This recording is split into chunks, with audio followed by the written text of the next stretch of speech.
Katong mga public officials nga pamamatud-an nga nanghilabot sa kwarta sa atoang mga katawhan, ang penalty, death penalty. Kung tan-aw na to na, very practical na siya nga proposal. Ang problema din na, o aprobahan ba na sa Congress o sa Senado, kaya ragudan ng anti-dynasty. Di ba yun gihapon na mupasar, kaya siyempre daghan man ang apektado, ana. Kaya lang, malagi na, no? Siguro sa atong panahon karon, og hantod kaniadto, ang nagpalisod sa katawhang Pilipino, og kining walay undang, no? O dili man kataruganon nga paggamit na sa pundo sa gobyerno. Kining graft and corruption. Nya, dawato na to ang kamatuuran nga murag ang ato ang mga public officials santol karon, wa man gyud sila matagam. Kaya nga naman dire sa Pilipinas, wala man gyud dagkong mga public officials nga napamatud-an or kana bang gisilutan. Kasagaran pod ang investigation mura og political prosecution, no? Si Erap bitaw, no? Plunder charges man gyapon to. Pero nakagawas, gipasaylo, nakadagan si President Arroyo, plunder charges man gyapon to. Halos tanan. Pero kay balo ka sa ubang mga nasod, it has really something to do with character and culture. Ang madungga na to sa uban nga mga nasod, ma-implicate lang gani ang public officials sa mga issues labi na pagpangilabot sa kwarta sa ilang nasod.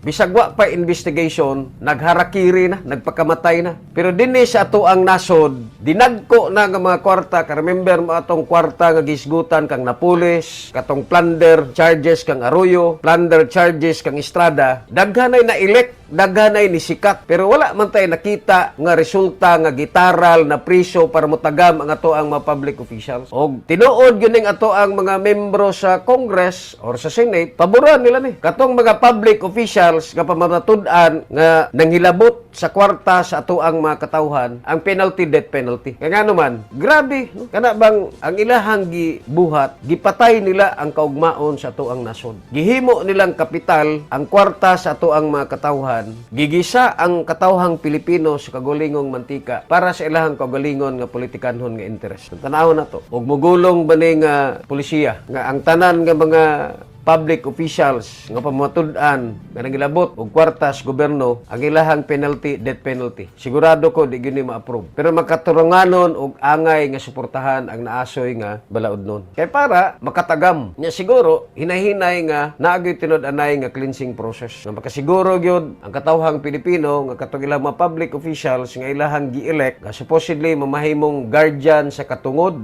o ingon man propiedad sa atong gobyerno, mamahimo gyung matinud-anon mismo sa nasoy nga obligasyon. Alang sa mga katikaran o kisgutanan, kauban, alang si Moa.